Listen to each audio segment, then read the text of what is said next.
Welcome back to Head to Head. I am Matt Scalici filling in for Lawrence Sisler this week. Joining me, as always, here on Head to Head, Cole Cubelic. We're going to break down Auburn's Week 2 game against Tulane for you. But before we do that, Cole, Week 1, looking back quickly for Auburn, just a huge emotional win to get under their belt, but also just a lot of great film for Gus Malzahn and this team to look at.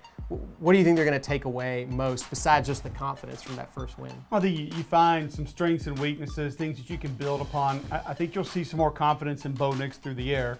I think he proved what he can do on the ground. Maybe you add a few things by design to allow him to continue to beat opponents with his legs, not so much him just leaving the pocket on his own.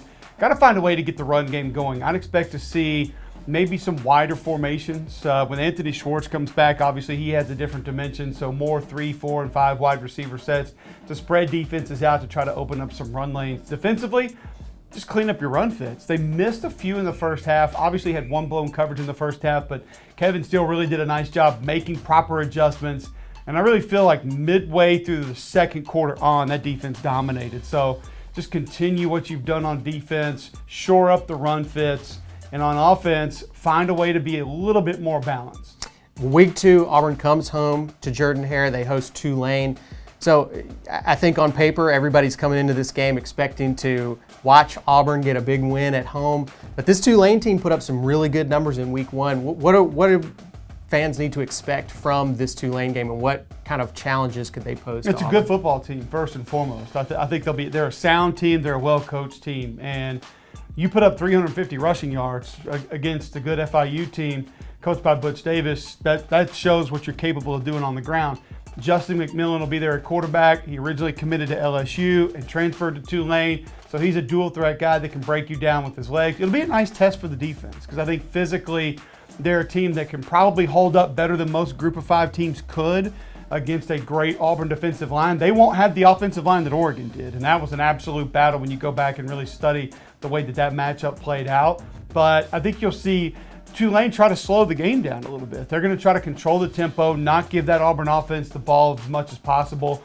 And I think you'll see less possessions really on both sides because I think Tulane wants it to go that way. And Auburn should be able to have more success on the ground. So they should be able to get things going on the ground as well. Yeah, and I think beyond just being able to run the ball effectively, it looks like they did it with a lot of different guys. So they have some depth at running back.